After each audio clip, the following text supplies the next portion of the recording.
Don't miss our new tips and tactics video for using the models from Rise of the Primarch. Spiky bits. What's up, hobby maniacs? Rob Baer back with you again today, taking a look at the new Gathering Storm Book 3. This is our tips and tactics. We always put these out the week after a new rules set comes out. And of course, this is what some people could say is one of the books they've been waiting for since the 80s. It's rules for a Primarch. I mean, the second set of rules for a Primarch, of course, the Demon Primarchs are a little bit different when it comes to Magnus and such. But Guilliman is hot like fire right now. He is the fire when it comes to 40k. So we're going to break down his rules. Also, the other members of the Triumvirate in here. Plus, some little surprises and little tips and tactics for this book right here. Now, kicking it off. Normally we go through and we do like the war gear and stuff for a complete codex breakdown, but technically there's only been like 3 codexes since, 2015. So this one's going to be more as we go, just kind of flip through the pages and talk about things a little bit and just kind of take it from there. So first off, you have the forces of the Adeptus Astartes, and this is a section that basically tells you how you can field the new Ultramar models in here, how you get the relics, how you take the formation. The detachment. There are a bunch of different formations in here. There's 4 different formations. One that uses the models in the Triumvirate, one for the Grey Knights, one for the Fallen, one for Guilliman himself, and then of course the detachment, which brings together a whole bunch of ultramarine goodness, so to speak. So first off, we've got the rules for how you field the Fallen Angels, and I think not a lot of people are really talking about the Fallen Angels, and not a lot of people are really talking about what's his face, Valdis in here as well. And I crunched the numbers on all of this, and I'm like looking at it, and I'm like, man, these really aren't bad for points for what's in here. I mean, there's a little bit of restrictions, and we'll get to that here in a second. But basically, this is how you field the Fallen Angels. So they have the following levels of Alliance. Armies of the Imperium, except Dark Angels, as Brow Brothers, and Chaos Space Marines. You actually can't field them in an army that contains Dark Angels. Allies like Convenience, you can see right there, most of the Xeno stuff. Desperate Allies, the Tau, Come the Apocalypse, Demons, Genestealer Cults, Khorne, Demon King, and Tyranids, obviously to be pretty expected. Neither Cypher nor the Fallen can be included in Dark Angels faction if not fielded as part of the Fallen Champions formation, which is the only way technically to get the Fallen models in some sort of detachment formation kind of format. Cypher can be selected as part of a primary detachment of any of the armies of Imperium or a primary detachment from Chaos Space Marines. Cypher does not take up any slots from the detachment's force organization. Cypher can never be your warlord either. So basically what this is saying is that Cypher himself can be included in any Warhammer Battle-Forged army, but he has to be included in your primary detachment, which is where you include your warlord from. Now there's a little bit of a restriction there, or I guess detraction, which you're about to find out. So Cypher himself is 190 points. He has all these fantastic rules. It hasn't changed as far as I can tell in any way from what we saw in his last release, this edition. So here he is, 190 points. He cannot be selected as a warlord, like we just talked about. Furthermore, the leadership of the warlord of an army that contains Cypher must suffer a -1 penalty. So there you go.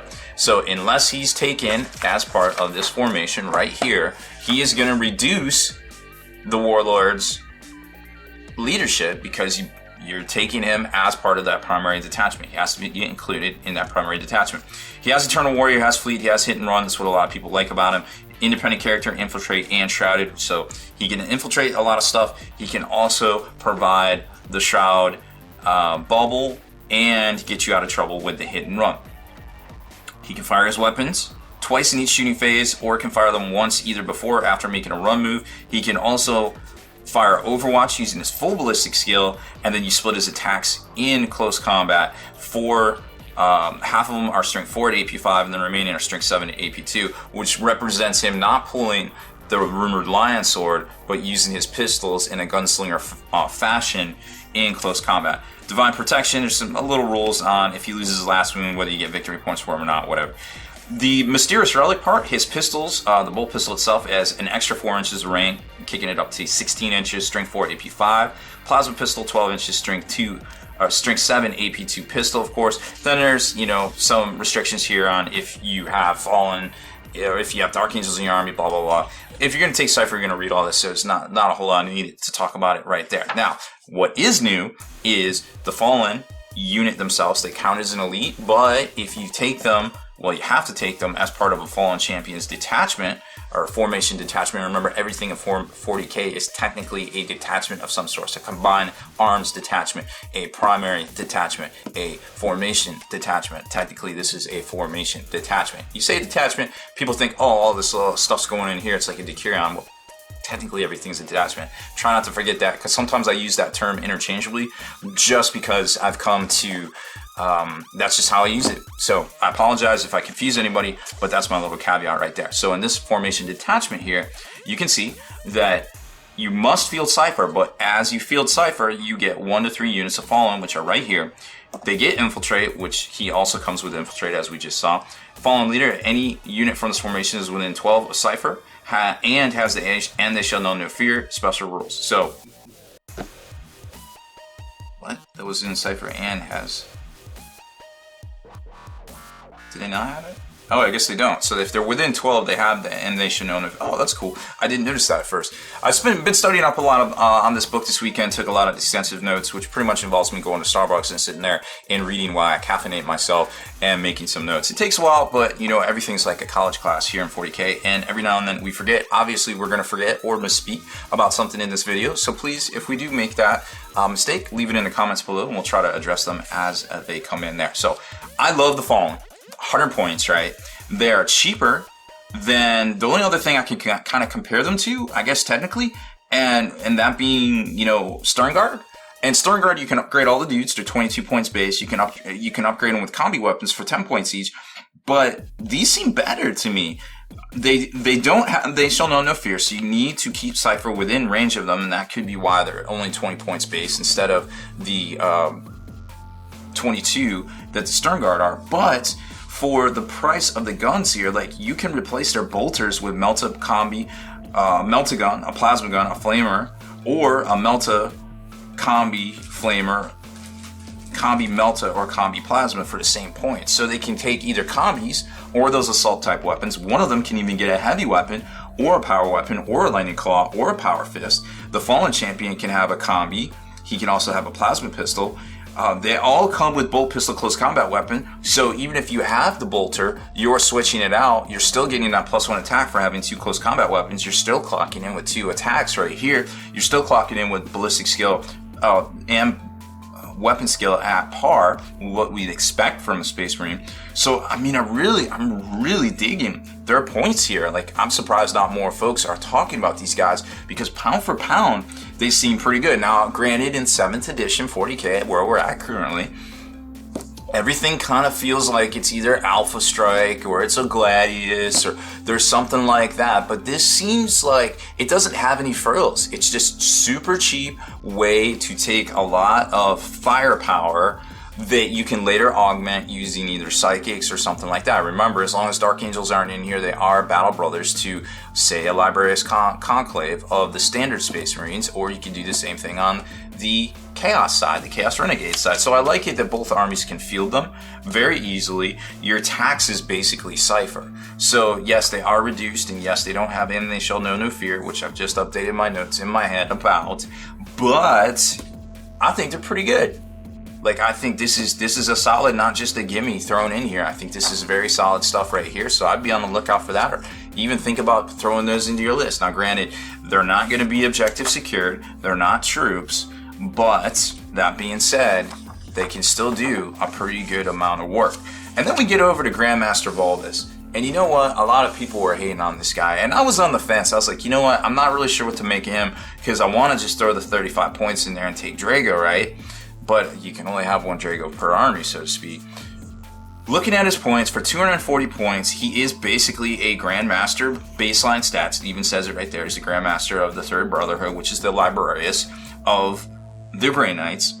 So, clocking in and breaking down his points for points cost, he is a huge value points for points. Now, there's nothing you can do about the fact that you can just add 35 to that and get Drago. That's just something we're all going to have to live with. Like, Drago is literally one of the truest pimps in 40K. Now, his only problem, of course, is the same problem that Guilliman has. He only moves 6 inches, but he does come with gate, and there is other ways to move models across the table, which we're going to talk about when we jump over to Guilliman himself. Now, getting back to Valdis, he comes, some stuff to note right off the bat, he comes in Termi armor, something that normal Grandmasters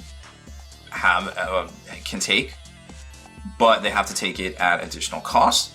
I didn't even point that into my comparison, so that probably puts him over on the points just right off the bat. He has a Stormbolter, he has Frag and Crack grenades, and Psych Out grenades, the only models that I know of in 40K that has 3 different types of grenades.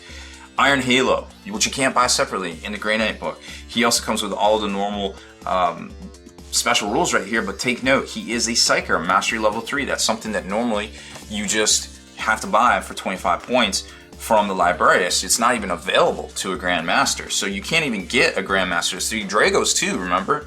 So that's pretty cool, right?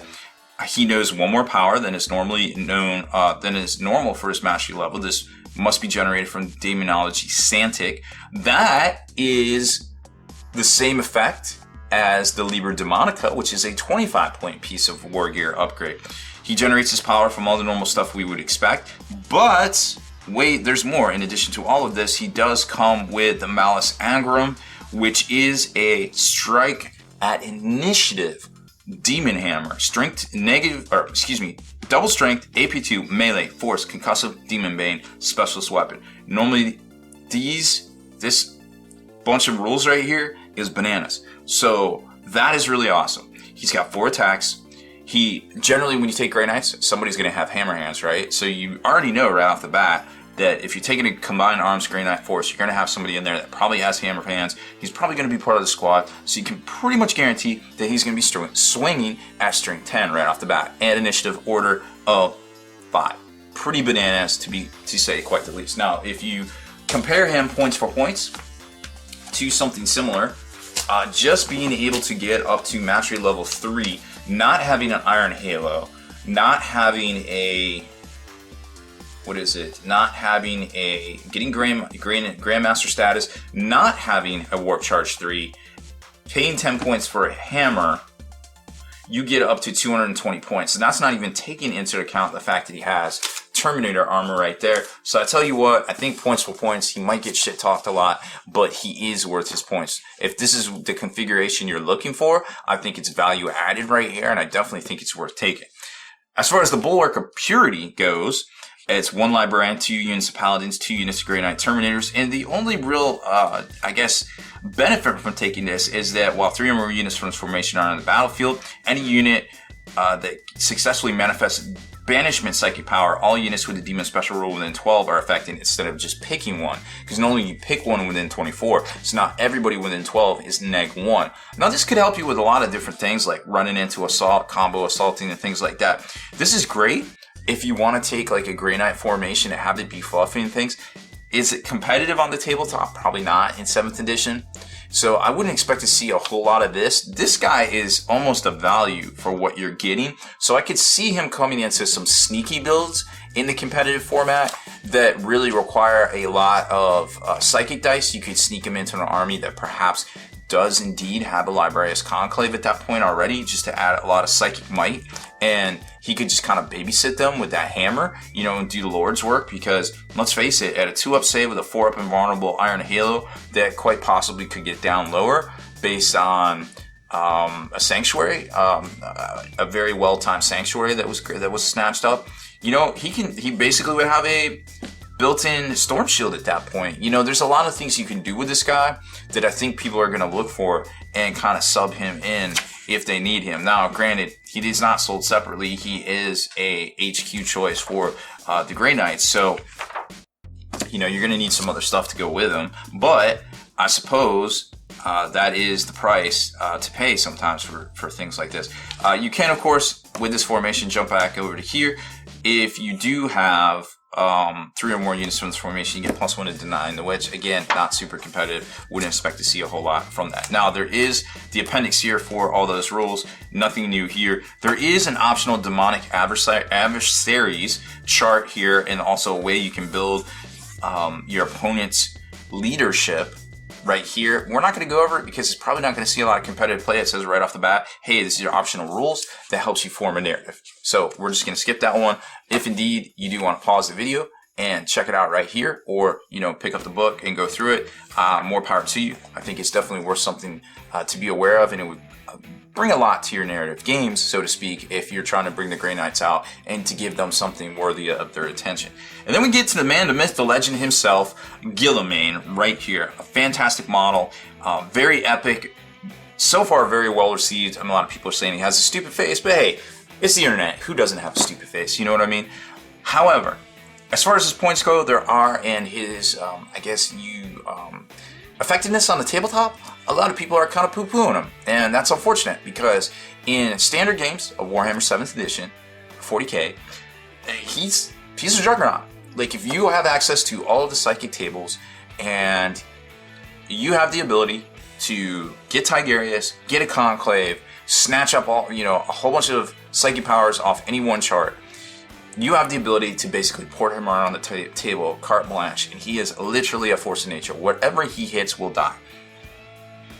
I don't know what is out there that can actually take this guy. I mean, even a squad of Wolfing can hurt him, but they're not probably going to kill him unless you got 10 of them on him. And even then, they probably won't get to all swing, and then that gives him some options for being able to try to take them down in response before they even get to swing. But of course, they have Death Frenzy, so we all know how that goes. E-I-E-I-O, right? So let's go over his stats. Weapon skill 9, the rest of his stats are 6, all the way over to leadership 10, save of 2+. Of course, he has the 4-up based on the Armor of Fates as well. Adamantite Will, Chapter Tactics, of course. Eternal Warrior, of course. Fearless, Feel No Pain, Fleet, Precision Shots, Precision Strikes. These are very important things to remember when you're playing with this guy. And Preferred Enemy Chaos. The category Chaos encompasses Chaos Demons, Chaos Marines, Chaos Khorne Demonkin factions as well. He is the Lord Commander of the Imperium. From the units, reroll all failed morale checks, fear, and penny checks, while Guilliman is on the battlefield. Incredible. Primarch of the 13th Legion. You can choose to enact a Devastator, Assault, and Tactical Doctrines once each per game, in addition to any that you already can use. When one of these combat doctrines is enacted, all Ultramarine models in your army are affected. All in your army, even if they are not selected from the primary CAD, secondary CAD, allies, whatever, all are affected. So you got these overlapping kind of fields of chapter tactics kind of thing that we're going to see fall that kind of unfold out. Unyielding Will, his leadership is not subject to negative modifiers of any kind and can reroll failed, deny the witch test. Maybe more importantly than all of those things, he has access to all of the command traits from Warhammer 40k, the rules. So if you go to the Warlord trait section in the main rulebook, you'll notice right here that entails this whole chart. Now, some of these aren't that great because he already kind of has cool stuff like this, like friendly units within 12 can use his leadership. I feel like that's right there. Cool. Intimidating presence. Friendly units within 12 of the Warlord must use their lowest leadership value, not the highest. That's great. That's going to combo off very well with probably the Librarius you have in tow, slinging out some psychic shrieks, anything that can affect like Fear the Darkness, you know, even if you have other models in there, there's all sorts of things that can provide psychic shenanigans which rely off leadership tests. Boom, there they are right there. I mean, theoretically, you could even combo that off with some of the Harlequin craziness. If you have Harlequins on the table, I don't know why you would, but you could. Harlequins have a lot of crazy stuff for low leadership, and there you go. So there's a lot of ways you can go with that one right there. Dust of a Thousand Worlds, your Warlord and all friendly units have move through cover special rule within 12. I think that's fantastic. Awesome. How many times have you failed that charge because of that -2 to charging through cover? Ridiculous. Then we've got Master of the Vanguard. Your Warlord and all friendly units within 12 add 1 to the distance that they can move when they run or charge. Again, another amazing buff. How many times have you failed that charge by just 1 inch? There it is. That will never happen again when you have the Lord Commander of the Imperium on the tabletop. Anywhere within 12 ohms. Target priority. In the shooting phase, your Warlord and all friendly units within 12 of him re-roll their to hit rolls of 1. Wow. That is a force multiplier of ridiculousness value right there. That is amazing. And you're going to see even how more amazing it becomes once you take a look at the formation that's in here that we're going to get to here shortly. And coordinated assault, same deal in wait a minute, in the assault phase. Same deal in the assault phase. Everybody within 12 can reroll to hit rolls of 1. So right there, automatic boost to weapon skill and ballistic skill right off the bat. Now, you never hit on 2s unless you're Carbon Betrayer, but let me tell you what, he is most likely always hitting. Not always, but with those 6 attacks, 7 on the charge, one of them is going to be a 1. Probably going to get to reroll it. Chances are it's going to be a 2 or better. Now, if you reroll it into a 6, well, now you got that preferred strike ability right there, which you're going to see. The Emperor's Flaming Sword is a Strength 10 AP 1 melee armor bane concussion soul blaze touch the Emperor whirling flame special rules right there. But maybe more importantly, if you roll into that 6, every hit of 6 is resolved at Strength D rather than Strength 10. So you hit somebody, you get that 6, you're like, take it right there. Here comes a Strength D attack on somebody that probably did not really want that. That's an incredible value for this guy right here, comboed with that coordinated assault and even the target priority. You can do the same thing with his handed domination bolter, which is Strength 6 AP2, assault 3 rending. So love to see those 6s to hit because it's precision shots. Love to see those 6s to wound because it's rending. Super value all day, every day. Lots of stuff to look out for with this guy right here. Now, there's another awesome ability of this guy. It's called Whirling Flame. In the fight subphase, rather than making attacks normally, Guilliman can make a number of attacks with his weapon against each enemy unit engaged with his combat, in his combat, equal to the number of models from that unit within 1 inch of him. So, what that is saying is that if you are assaulted by multiple units that don't completely envelop you, say you got 3 guys over here and 3 guys over here and 3 guys over here, well, now Guilliman, instead of having 7 attacks, can throw 3 attacks here because there's 3 guys right here. He goes 3 that way, he goes 3 that way, and he goes 3 that way. So it adds value. Always take a look, step back, take a look at the assault, see how it's playing out, see how things have where models are, and decide if you want to use that or you want to just go with the standard 7 attacks if he's charging 6 if he's flat-footed, of course. So it kind of gives you a good idea that, you know, yes, they're going to have to pile in and get you with a bunch of stuff, but that may actually help you. Say they got a bunch of wolfen squads coming in. Well, now you got 5 wolfen on this side and 5 wolfen on this side, or maybe 1 big squad of 10. Easy game, easy life right there. So watch your angles, check out those curves on the tabletop, and make sure that you're getting the most out of all of your assaults with that special ability, that Whirling Flame special ability there. And then, of course, the Armor of Fate confers the 3-up invulnerable save we mentioned earlier. If he's slain, you place a marker at the spot where he was slain. At the beginning of your next turn, roll a dice on a 4-up. He's restored by his armor with D3 wounds remaining. Otherwise, he is slain. If the marker is on the table at the end of the game, he is also slain because then you wouldn't have a chance to roll him back. So obviously, he is removed as a casualty. Do I like that? Yes, I think it's a cool ability on a 4-up. I would have preferred to see it on a leadership of 10, much like Celestine, because Celestine basically has 7 wounds before you get through her, and then she gets a chance to roll and get up on a 10, which when you have a 10, there's only 2 combinations out of 12 that you will fail to not get her up, as opposed to, you know, getting up on a 4, 2 combinations out of a 6. So you have, it's, whatever way you look at it, it's way better odds. It may seem like the same thing, but when you do the math on it, it is definitely not the same thing. Not even close. You want the leadership 10 to get back up, not the 4+ to get back up. But it is what it is right there. And I think it's still a great mechanic, and it's really cool bonus to all that. Then we get to the formation I promised you, the Triumvirate of the Primarch. That's where you get to combine all 3 of the models that come in the new box set. Fantastic value right here. They're okay. You get to reroll 1 failed saving throw each turn for each models in this formation. Kind of harkens back to the Heralds of the Great Wolf formation that we saw in the past for the Space Wolves. Dig it. Inspiring Presence, while the Grandmaster Voldus and Guilliman are on the table, offering the units from the armies in the Imperium faction now also have Stubborn special rule. So not only do they get to reroll fail morale checks, fear, and penny checks while Guilliman is on the table, but now they're also stubborn. You can never reduce their leadership value. So that's kind of cool if you want to play with all of them on the tabletop. Boom, there it is. A little pricey. We got what, 190, 240, and 350 right there, but it's doable. It's definitely doable. You can build an army around it or play a large apocalypse game around it right there. Victrix Guard. This is the one I was talking about. We need to dig into this one. So this is strictly, if you want to take it separately. It is a formation detachment. You could, you know, put it in with your Space Marines if you want, put it in with something different if you want, whatever. You're obviously going to want to pair it with the Primarch himself because it has a special rule, Primarch's Chosen. While a unit with this formation is within 3 inches of Guilliman, he can make lookout sir rolls as if he was part of that unit. So a lot of people out there are like, hey, you know, Guilliman's vulnerable. You can shoot him off the table, you can kick his butt, whatever, whatever, whatever. He's squishy. Fact of the matter is, he's not as squishy as you think.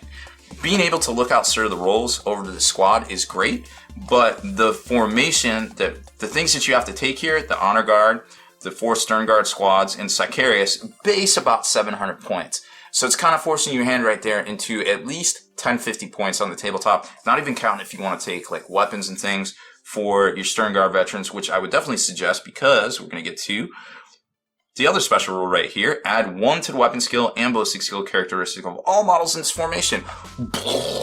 Now think about that for a minute. You know, it might not have set in, but ballistic skill and weapon skill.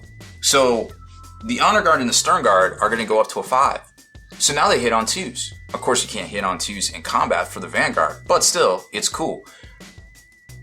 Now, remember, you got Guilliman over here. You're going to be re-rolling your 1s because of that command trait that we just showed you in this book right here. This is why I'm saying you definitely want to pair him with Guilliman.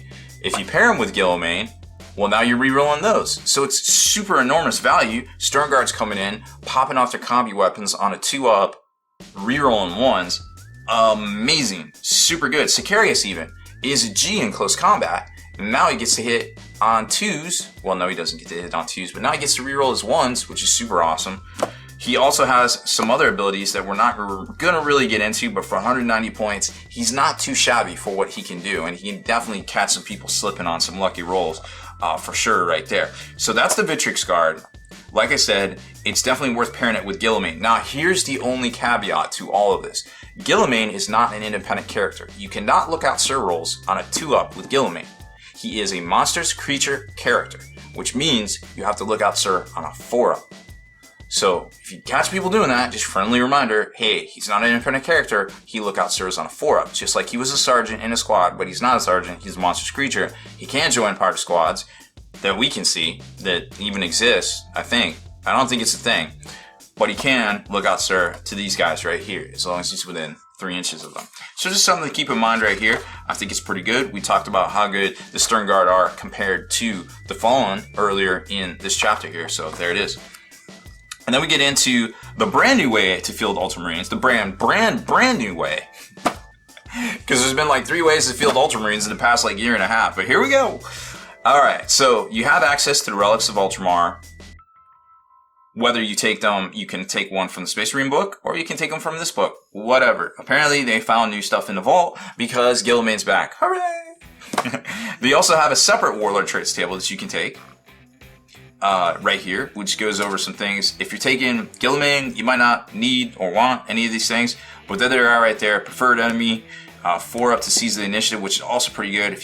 I would like to just have that right off the bat, but you gotta roll for it. If you get a 4, hey, that's pretty cool. What else we got?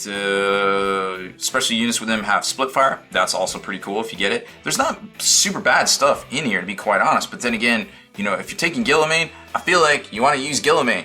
Getting all the Warlord, the command traits off the Warlord traits table is way better than all of this stuff right here. They're just way better. There's force multipliers of a ridiculous nature. And of course, you can, you know, choose to enact your tactical doctrines, devastator doctrines, and assault doctrines per the usual. And then we go over to the Relics of Ultramar. So we got the Cloak here, which I think is pretty good. Eternal Warrior, it will not die for 35 points. Pricey, but definitely effective for those 35 points. Helmet Censure gives you preferred enemy special rule against Chaos Space Marines. You get to reroll fail to hit and to wounds for 30 points. Might be a little pricey, but preferred enemy is always good. Again, preferred enemy lets you reroll 1s. If you're taking Guilliman, you're probably already rerolling 1s, so watch out for that one. Santic Halo, captains only. The Baer has Adamantite Will and Feel No Pain. This might be the unsung piece of the puzzle out of this whole book right here. Never in the history of ever have we been able to just take carte blanche a way to get Feel No Pain. Sure, you can take it on an Arthesium. Sure, you can get it in a Blood Angels all day, every day. But you can never really get it as a 15-point upgrade and just have it on a person. And there we are right there.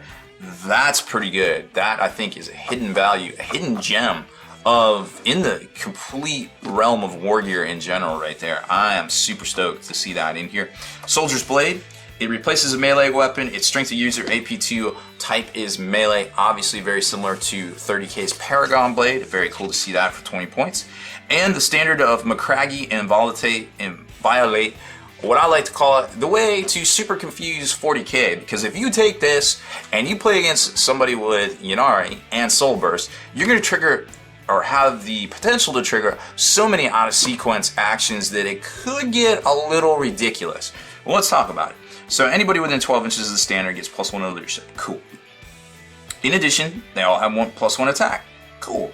Finally, roll a dice each time a friendly Ultramarines infantry model is killed within 6 inches of the standard before removing the model as a casualty. On a 5-up, the Space Marine can make an out-of-sequence shooting attack if it is his movement, psychic, or shooting phase, or pile in and make attacks at his fight sub-phase at the normal initiative steps. So it's very similar. It could activate and be very similar to Death Frenzy in the Wolfen. However, here's where the problem is. You have to roll for it. It's not automatic. It's a 5-up, so it happens a third of the time.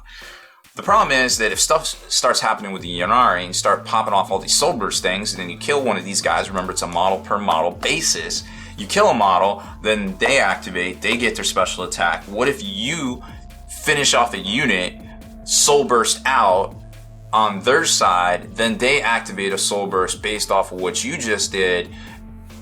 It could get a little ridiculous. It could lead to a lot of crazy, it has the potential, and that might not always happen because you're talking units versus single models, but the potential is there for ridiculous, not even abuse, just like accidental abuse ridiculousness, you know what I mean? So be aware of that.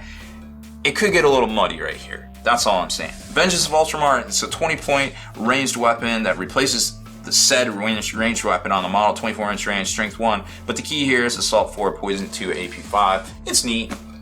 Probably won't see a lot of it on the tabletop. But if it was a 10-point, sure, I'd take it all day, every day.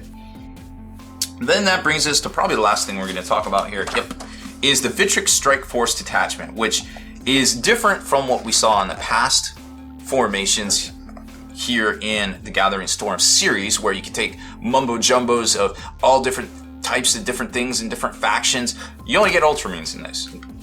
Just Ultramarines. Okay, cool. Well, there it is. So this is force used by Ultramarines. Oh no, I guess you can field anything in here. So it is very similar. I didn't think about that. So you can technically take, it doesn't have to be all Ultramarine flavor in here. But what's cool about this particular formation detachment is that everything retains its individual formation benefits, like the Library's Conclave still does what that does. Battle Demo Company is still objective secured. Well, speaking of objective secured, everything that you select out of here is going to be objective secured per this command benefit right here. Now, Son of Ultramar, the detachment is your primary detachment. You can choose to reroll the result on the Warlord traits table in this book. However, if you're taking this, you're probably taking this for one reason only, and that is to take Guilliman as the Strike Force command, which would make him technically objective secure. The rest of this you're able to get using the normal Space Marine book formations and even the Angels of Death formation, unless you want to mix factions, which technically you can do in here, according to this, which I didn't even realize till we just got on here and started recording this. So it's a way that you can take any faction of Space Marines, I suppose. I didn't do much research on this, so obviously correct me if I'm wrong. However, you still have the ability to pop off the doctrines for the Ultramarines in the stuff you take here. But obviously, the main appeal would be to get Guilliman in here and as a way to get objective secured for him. Now, your core is 1+, which you see right here. Battle Demo Company or Strike Force Ultra. Your auxiliaries are pretty many. A lot of stuff that you have already seen in the Space Marine Codex and includes the new Victrix Guard, which we just covered right there. And your commands are right here: the Strike Force Command, Recusilium Command Squad, and the Libraries Conclave, which is a very hot button issue these days. Conclave's a great choice to take when you take Guilliman, so that you can get all the psychic powers and port him around the table and let him do his craziness as he bounces nimbly bimbly from squad to squad, bringing death and destruction to the enemies of the Imperium. So that is about it for this one. Thanks for hanging in there with me. It's been about 35 minutes, a little faster than most reviews we've done here on the channel, or most tips and tactics new rule book breakdowns here. I feel like besides that last question there at the end, there was not as much questionable material in this one. I was able to really kind of dial it in and get some good ideas and some good juices flowing for taking these guys and working them into their list, mostly because they were all pretty much, you know, Space Marines for the most part. It wasn't, hey, we got Harlequin, hey, we got this, and how does this all interact? You know, this was a pretty straightforward, cut and dry, which I super appreciate. It isn't super complicated as we've come to see from 40K supplement releases. But again, there was a couple of questions which we covered in the video here. If you have the answers to any of those, hey, leave them in the comments below and we'll get to them and help everybody out. Super appreciate it. But other than that, we're gonna take off here and go do some other various cat herding around the studio here. So thanks for watching, everybody. Make sure you leave your errors, omissions, questions, comments, everything below in the comments field, and we'll get to it as soon as we can. Deleted scenes, bonus content, and all the interviews and post-game wrap-up videos can be located in the Hall of Veterans on thelongwar.net. Visit thelongwar.net today and try a week completely free with no strings attached. That's not all. Thelongwar.net is also your hobby resource for exclusive early access with an ad-free experience to all your favorite videos. Members of the Hall of Veterans gain early exclusive access to multiple hobby videos,